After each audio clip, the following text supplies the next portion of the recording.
শুধু নামটা রয়ে গেছে। বলে না নদী মরলেও রেখা থাকে, ওই রেখাটা রয়ে গেছে। যেমন দোলাই খাল শুধু নামটা আছে, খাল তো নাই, কিন্তু খাল তো ছিল, নাহলে দোলাই খাল কেন হবে?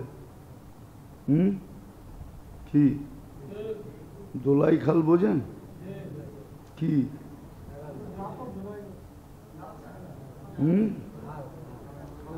ঢাকা শহরের যত কাপড় চোপড় আসিল, যত দুবিদের সব এই খালে দোয়া হইতো। এর জন্য এটার নাম দোলাই খাল। এই জন্য এটার নাম কি? দোলাই খাল। দুবিদের সব কাপড় এখানে দোয়া হইতো। তো নামটা আছে কিন্তু খাল নাই, ঠিক না? নাম আছে, খাল নাই। আসলে খাল ছিল, আসলে খাল ছিল। খাল তো আমরাও দেখছি যে খাল আছে, খাল যে ছিল এটা আমরাও দেখছি।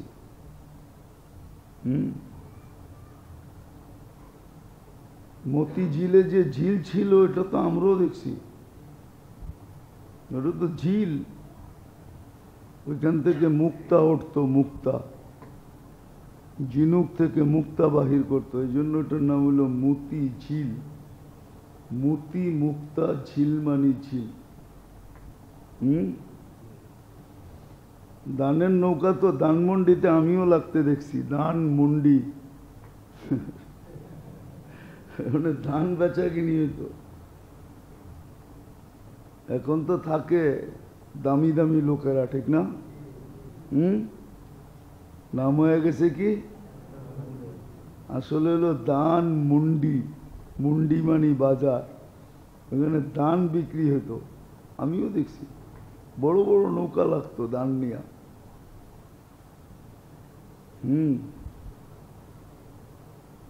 তখন আমরা ঢাকা শহরেই থাকতাম, জিগাতলা থাকা হইতো। জিগাতলা আর ধানমন্ডি একসাথে। তো এরকমই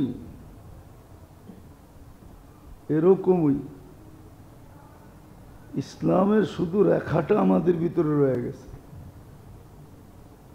আর কিচ্ছু আমাদের ভিতরে নাই। ইসলামের কোনো ছাপ নাই। এই জন্যই তো আল্লাহর রহমত আমাদের উপরে নাই, আল্লাহর দৃষ্টি নাই। আল্লাহর দৃষ্টি যদি থাকে, রহমত যদি থাকে, তাইলে মেরে দোস্ত মুসলমান কি করে অশান্তি ভোগ করে, অশান্তিতে থাকে। দুনিয়া যেরকম প্রোডাক্টের জিনিস বিক্রি করে চায় না আজকে এত উপরে, তো মুসলমানরা তো শান্তি বিক্রি করে বড় লোক থাকতো, সুখ বিক্রি করত, শান্তি বিক্রি করত। সুখ বিক্রি করত, শান্তি বিক্রি করত। সুখ বিক্রি করত, শান্তি বিক্রি করত।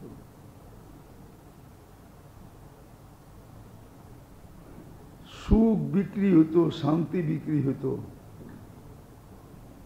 বিজাতিরা বড় বড় টাকা দিয়া মুসলমানের কাছে ভাড়া থাকতো, বলতো তোমার কাছে থাকলে আমিও কিছু শান্তি পাব, আমিও কিছু সুখের ভাগ পাব। কি বাড়িওয়ালা যদি ভালো হয় তো ভাড়াটিয়াগো সুখ হয় না? সুখ হয় না? আর বাড়িওয়ালা যদি বাড়িওয়ালা হয়, কি ওই বাড়িতে সারা বৎসরই টুলেট লাগানো থাকে, আর ভাড়াটিয়া যেটা আসে, ঠিক আছে, যেই কয়দিনই থাকে ও তওবা করতে করতে থাকে, ঠিক না? সত্য তো? হ্যাঁ, কিছু ভাড়াটিয়া বাড়িওয়ালা ঢাকা শহরে আছে যাদের কাছে মানুষ আগের থেকে বুকিং দিয়ে রাখে যে খালি হইলে আমাদেরকে দিয়েন। বাড়িওয়ালা ভালো, বাড়িওয়ালা ভালো। এটাই বুঝাইতে চাইতেছি, ইসলামের ছাপ নাই, মানুষ মানবতা নাই, মুসলমান ইসলামের ছাপ নাই। হ্যাঁ, মুসলমান কাকে বলে এটাও তো বলছিলেন, মান সালিমাল মুসলিমিন। মুসলমানের কাছে যে থাকবে সে তো শান্তির গোডাউনে থাকবে। এক সমাজে যদি একজনও মুসলমান থাকে, তার শান্তির কারণে পুরো সমাজ শান্তি দ্বারা ঢাকা থাকবে। এটাই মুসলমানের সংজ্ঞা, মান সালিমাল মুসলিমিন। মানিল মুসলিম মান সালিমাল মুসলিমিন, যেই মুসলমানের দ্বারা সবাই নিরাপদ থাকবে। কিন্তু এখন মুসলমান দেখেন, হ্যাঁ, আমরা অভিযোগ করি যে বিজাতিরা আমাদেরকে মারে। বিজাতিরা যদি আমাদেরকে বলে যে তোরা নিজেরাই তো মারামারি করে যতগুলা মরস, আমরা তো এতগুলোও বৎসরে মারি না, তো তোরা আমাদের উপরে আঙ্গুল উঠাস কি করে? বলেন আপনি, বাংলাদেশে যত মানুষ বৎসরে আপসে ঝগড়া করে মরে বা উইন্ডেড হয়, আহত হয়, পঙ্গু হয়, এতটি কি বিজাতি করে নাকি? না, মনে হয় বুঝাইতে পারি না।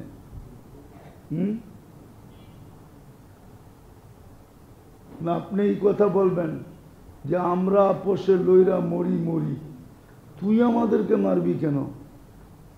এটা বলবেন যে আমরা আপোষে লইরা মরি মরি মরি মরি, কিন্তু তুমি আমাদেরকে মারবা কেন?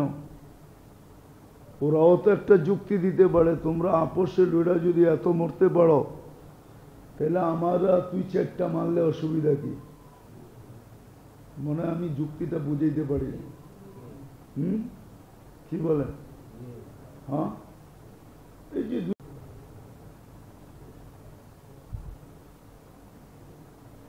দুনো দলই বলতেছে দায় দায়িত্ব আমাদের না, তার না? তাহলে এতটি চারজন মানুষ যে শহীদ হইল, এর রক্তের দায়বার কি ফেরেশতার কান্দে যাইব? কি না আল্লাহর উপরে পড়ব না রসুলের উপরে পড়ব? দুই দলের কারো তো পড়বে, কারো কান্দে তো যাবে না, যাবে না? কিন্তু দুনো দলই তো কি বলে, আমরা নিষ্পাপ, আমরা নিষ্পাপ। অথচ হাদিসে আছে কিন্তু আল কাতিলু ওয়াল মাকতুল কিলাহুমা ফিন্নার, যে মরছে যে মারছে দুজন জাহান্নামে যাবে। ওটার বিশ্লেষণে আমি যেতেছি না, বাবার বিষয়। কিন্তু এগুলা মনুষ্যত্ব বহির্ভূত কাজ, মানুষ করতে পারে না।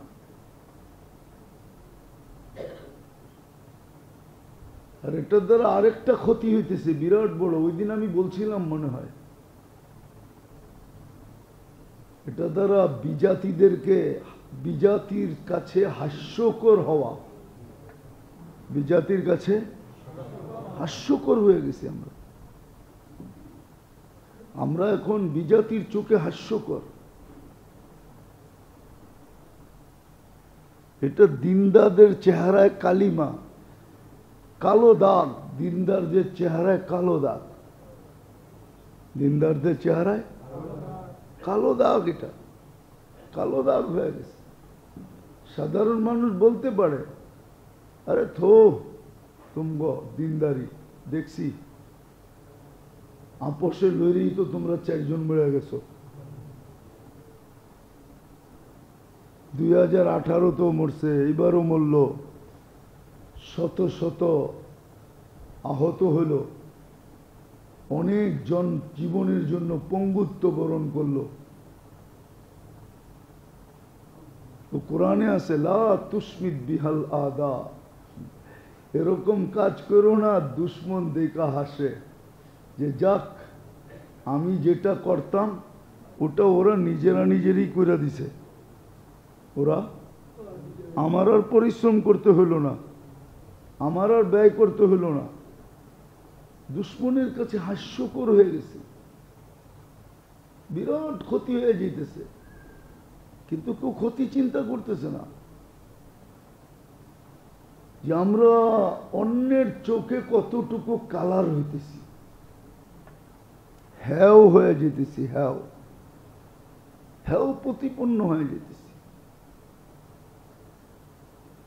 আমরা দেখছি জীবনে, আমি তো ওই দিনও আপনাদেরকে কিছু কারগুজারি শুনাইলাম, আজকেও শুনাইতেছি, আমরা দেখছি দুনিয়াতে চলার পথে অনেক দেখছি, তাবলীগের পরিচয় দিলে সামনে আলা একবারে চুপসায়া যেত, লজ্জাপতি ধরলে যেরকম গুটায়া যায় এরকম গুটায়া যেত। হ্যাঁ, কিচ্ছু বলতো না। এক মহত্ব, গুরুত্ব, সম্মান, ইজ্জত সবার দিলে ছিল। তাবলীগালা শুনলেই কি ইজ্জত করত। আমরা দেখছি, বহুত দেখছি, কম দেখি নাই। বলতে গেলে এত সময়ও হবে না, সপ্তাহ পর সপ্তাহ লাগবে, যে কত এই জীবনে চোখে দেখছি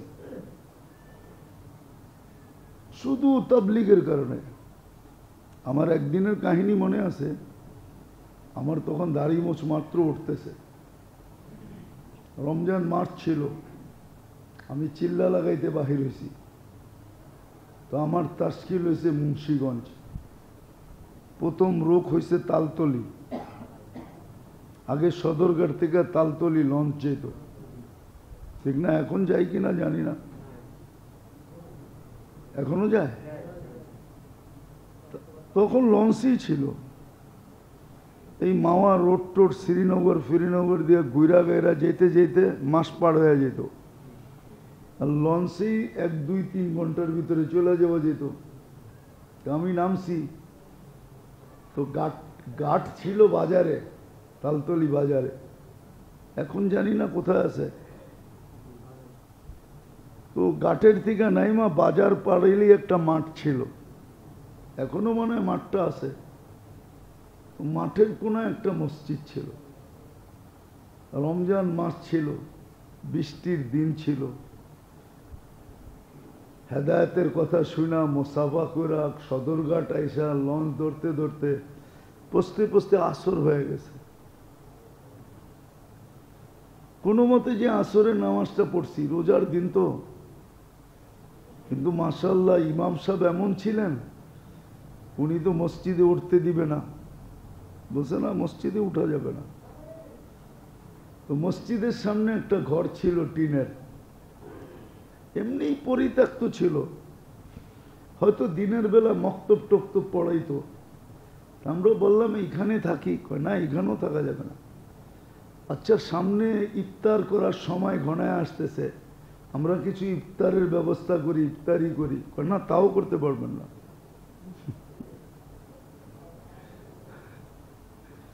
মানে পুরা, উনি কোন পন্থী এটার নাম বলবো না, ওটাও জানি আমি কোন পন্থী ছিল, কোত্থেকে পড়ছে, বাড়ি ছিল ওনার দক্ষিণ অঞ্চলে।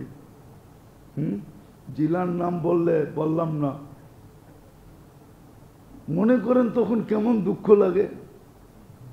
আর 4 জন আর্মি অফিসার ছিল আমার সাথে।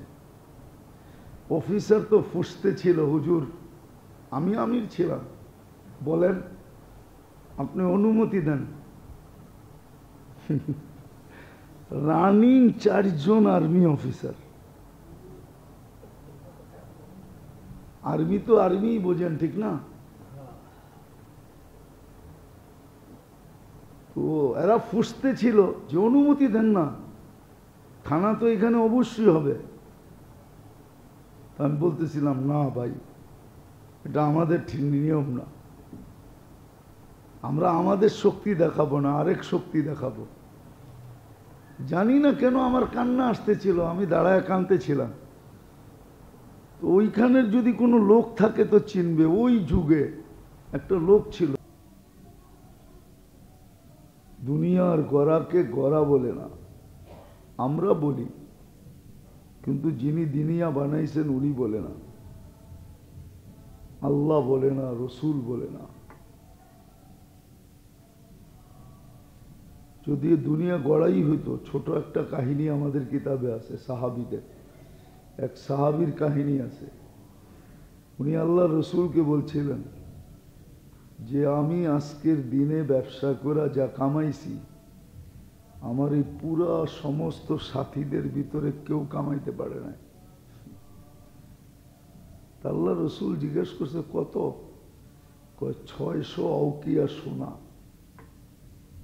এখনকার হিসাব করলে কয়েক কোটি টাকা হবে একদিনে কামাই।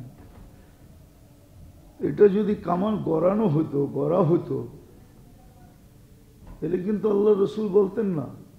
আল্লাহ রসুল বলছে এর চেয়ে বড় কামাই তোমাকে দেখাবো। বলছে বলেন। বলছে ফজরের নামাজের পরে 2 রাকাত নামাজ এর চেয়ে বড় কামাই।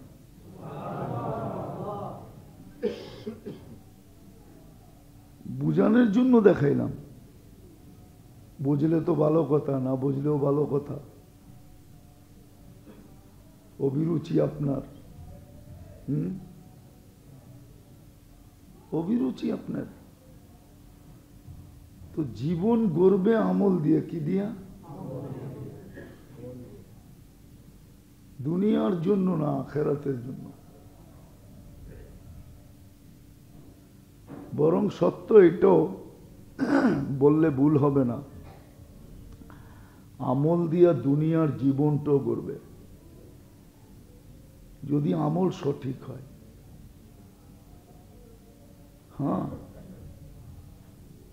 মানুষ তো মানুষ হয়, যদিও আমরা মানুষ, কিন্তু আমাদের ভিতরে কিন্তু মনুষ্যত্ব নাই। আমরা রূপরেখায় মানুষ। মানুষের মতো মানুষও হয় আমল দিয়া।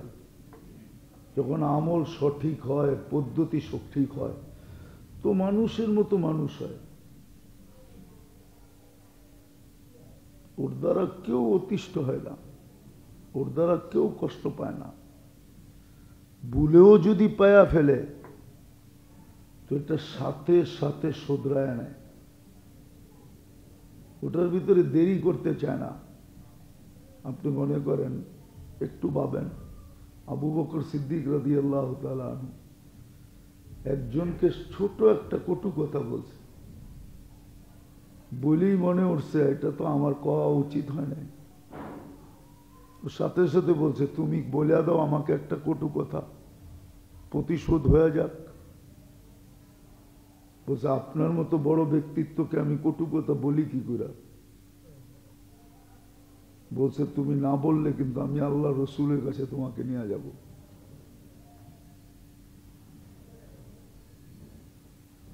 এটার নাম মানুষ, এটার নাম মানুষ। ছোট একটা কথা বলে ফেলছে, আর উনি বলতেই পারে, ওনার বলার অধিকারও আছে। ওটাও দেখাইতেছি কেন অধিকার আছে। আল্লাহ রসুল বলছে আলাইকুম মিন বাদি, আমার পরে তোমরা কার কথা শুনবে? তো বলছে আবু বকর ও ওমর, বুখারীতে আছে, আমার পরেই 2 জনকে মেনো। তো ওনার বলার অধিকার আছে না? অধিকার কে দিছে? আল্লাহ রসুল দিছে, ঠিক না? একটু উল্টা পাল্টা দেখলে কটু কথা বলতেই পারে, কিন্তু আসলে বলতে পারে, বলেও ফেলছেন, কিন্তু নিজের ভিতরে আসছে তোমার মতো মানুষটার তো বলা উচিত হয় না, তুমি বললে কি করে? লম্বা কাহিনী নিয়ে গেছেন আল্লাহ রসুলের কাছে। তো সাহাবী রসুলকে আল্লাহ রসুল বলছে, তুমি বলো না ভালো করছো, তোমার বলা উচিত হতো না, তুমি বরং বলো আল্লাহ আপনাকে মাফ করে দেখ। শিখাইয়া দিছেন। ওমর রাদিয়াল্লাহু তাআলা আনহু একজনের পিঠে ছড়ি দিয়া একটু মেরা দিছিলেন। ছড়ি বুঝেন? হাতে যে লাঠি ছিল, কঞ্চি ছিল, কঞ্চি দিয়ে পিছে একটু আঘাত করছেন। তাও কারণ সম্মত করছেন, অকারণে না। কিন্তু সাথে সাথেই মনে উঠছে, তোমার তো এটা করা ঠিক হয় না, তুমি না মানুষ। তো হাতে ছড়ি দিয়া বলছে, তুই আমাকে পিঠে একটা মার, না মারলে তোকে ছাড়বো না। এটা ওরকমই কাহিনী। তুমি বলছে, আপনার পিঠে আমি মারি কি করে, আমি মাফ করে দিলাম। তো মানুষ আমরা বটে, মনুষ্যত্ব নাই। মনুষ্যত্ব নাই, কেননা জীবনটা তো গড়ার রাস্তায় নাই। আমরা তো গড়ার রাস্তায় নাই, এই জীবনটাকে গড়তে চাই। গড়ার রাস্তা না থাকার কারণে মনুষ্যত্ব আমাদের ভিতরে নাই, না আমার ভিতরে, না আপনার ভিতরে, কারো ভিতরেই নাই। নাহলে মানুষ মানুষ দ্বারা কখনো অতিষ্ঠ হতে পারে না, মানুষ মানুষ দ্বারা কখনো ব্যথা পাইতে পারে না, মানুষ মানুষের হাতে কখনো দুঃখ পাইতে পারে না, লাঞ্ছিত হইতে পারে না। আমরা মানুষ বটে, কিন্তু মনুষ্যত্ব আমাদের ভিতরে নাই। এটা না থাকার কারণ এটাই, জিন্দেগিতে আমল নাই। থাকলেও পদ্ধতি ঠিক না, আমলটা সঠিকভাবে করা হয় না, না সঠিকভাবে করা হয়, না পদ্ধতি ঠিক। এই জন্যই তো দেখাইলাম, আমলকারীদের ভিতরে রোগ বেশি। কি রোগ বেশি? রিয়া ওদের ভিতরে, অহংকার ওদের ভিতরে, সোমা ওদের ভিতরে, ওজব ওদের ভিতরে। এগুলো সব রোগ, আর এগুলো সব আরবি শব্দ। হাদিসে আছে,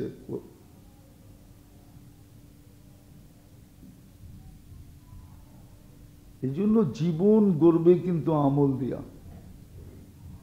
আখেরাতের উপযোগী হবে আমল দিয়া। প্রত্যেক জায়গার উপযোগী হইতে হয়, তাইলে ওই পদে বসা যায়। উপযোগী না হইলে আপনারা ওই পদে বসানো যাবে না। যাবে হয়তো কোনো কারণে আপনি কোনোভাবে বসেও গেলেন, কিন্তু ওই পদ আপনাকে দিয়ে চলবে না, বরং দেখা যাবে ওই পদে বসা আপনি পথ চালাইতেছেন না, নিজেরই চালাইতেছেন খালি। এই জন্য আসে, পেপার পত্রিকায় ওঠে না, পেপার পত্রিকায় দেখা যায়, এটারে বলে ভিআইপি তরাক্কি। ভিআইপি তরাক্কি বোঝেন? অটো পাসের মতো আর কি, অটো তরাক্কি। তরাক্কি বোঝেন? Auto promotion.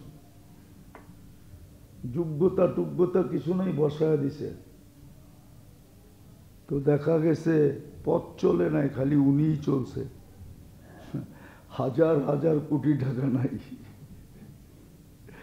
শত শত কোটি টাকা নাই।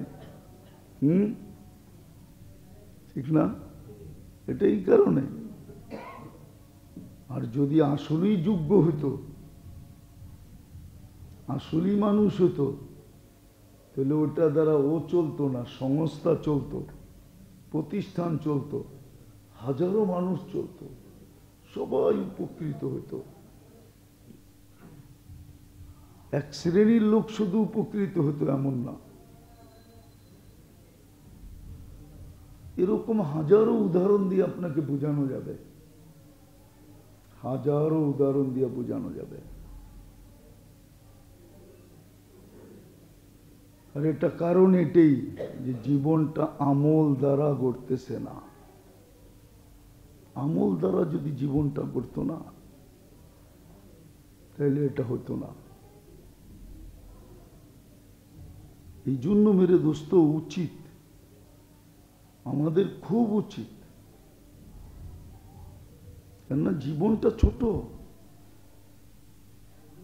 মুহূর্তগুলো বড় দামি। আল্লাহ দাম দিতে চেয়েছেন, মুহূর্তগুলা অনেক দামি, আল্লাহ দাম দিতে চাইতেছেন, মূল্য দিতে চাইতেছেন, মূল্যায়ন করতে চাইতেছেন। এই জন্যই তো আপনাকে আমাকে বোকা বলা হয়েছে, বানানেওয়ালা বোকা বলছে, বানানেওয়ালা।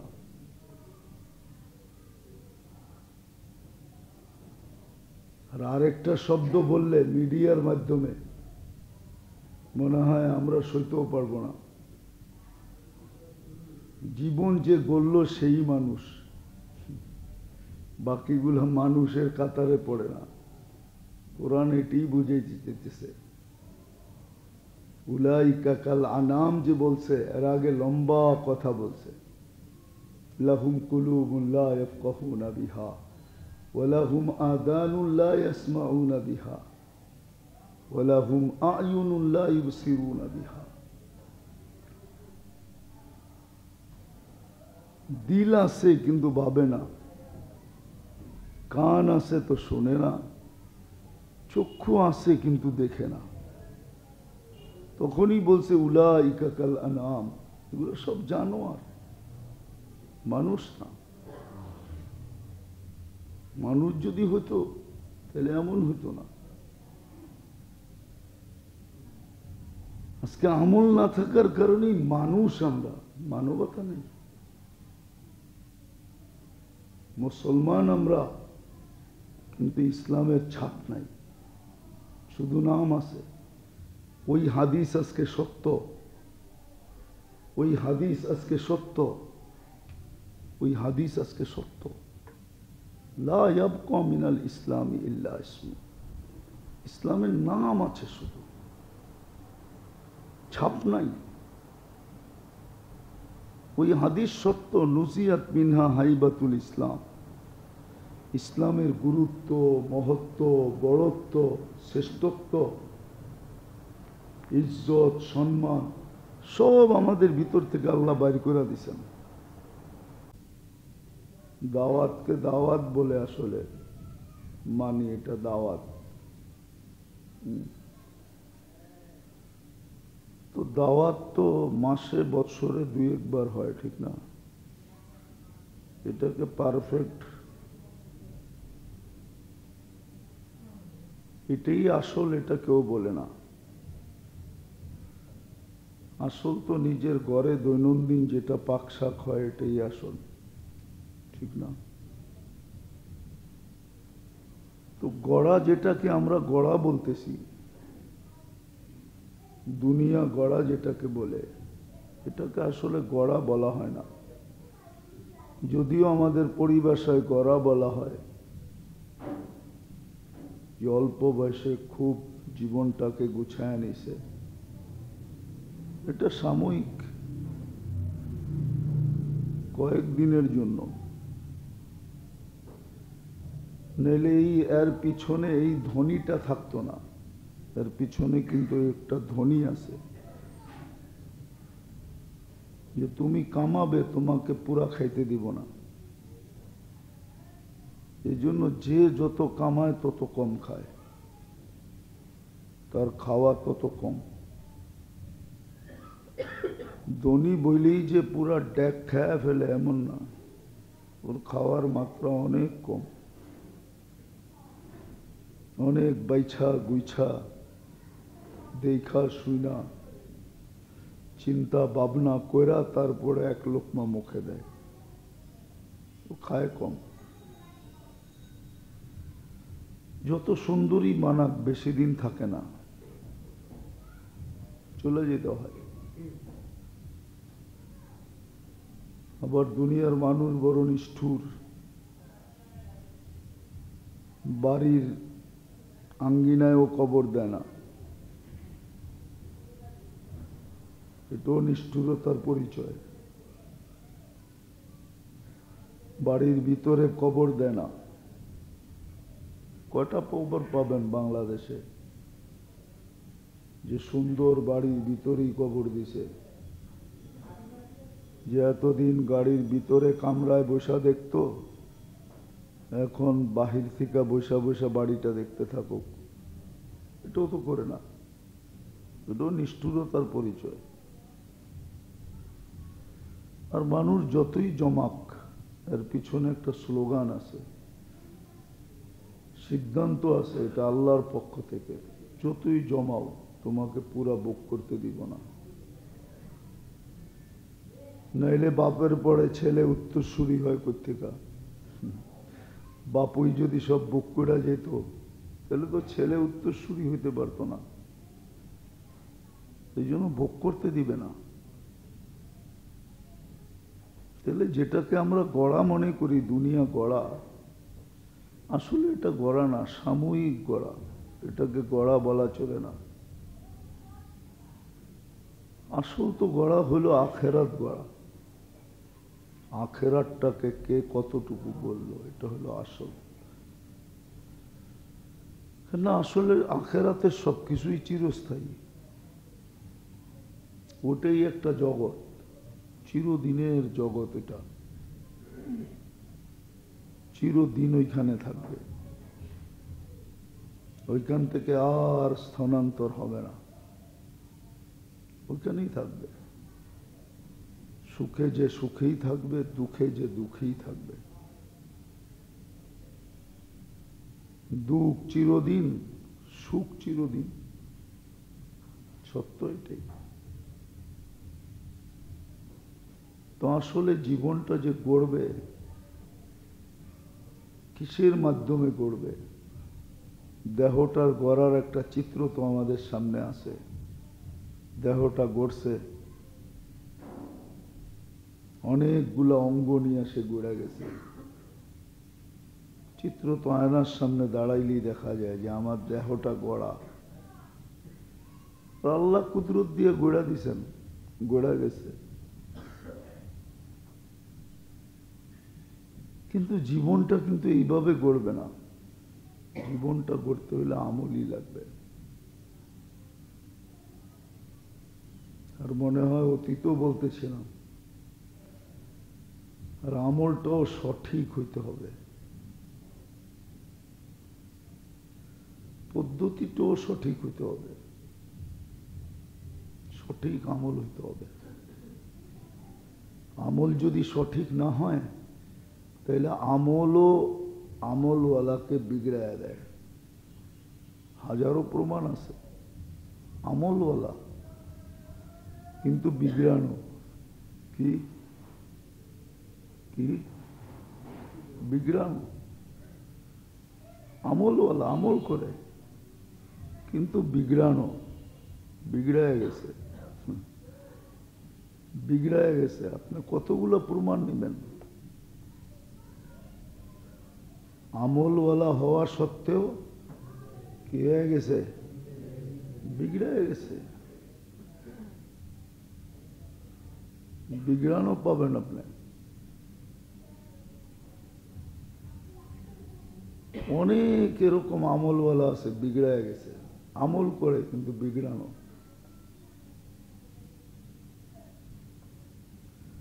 কথার ঠিক নাই, কাজের ঠিক নাই, ল্যান্ড ঠিক নাই, দেন ঠিক নাই, সামাজিকতা ঠিক নাই, কিন্তু আমলদার। কি আমলদার? সব আমল করে, কিন্তু তারপরও দেখবেন বিগড়ানো। এরকম আমাদের সমাজে পাওয়া যাবে, হাজারো পাওয়া যাবে।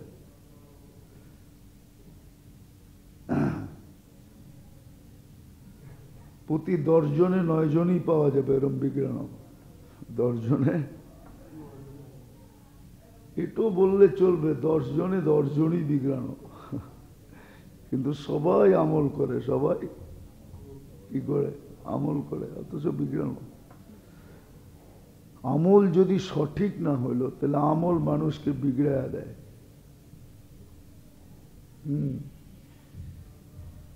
রিয়া কিন্তু আমলকারী করে, যে আমল করে না ওর রিয়া হয় না, যে আমল করে ওরই রিয়া হয়। কি? যে আমল করে না তার কোনো রিয়া হয় না, লোক দেখানো হয় না। যে আমল করে ওরই রিয়া হয়।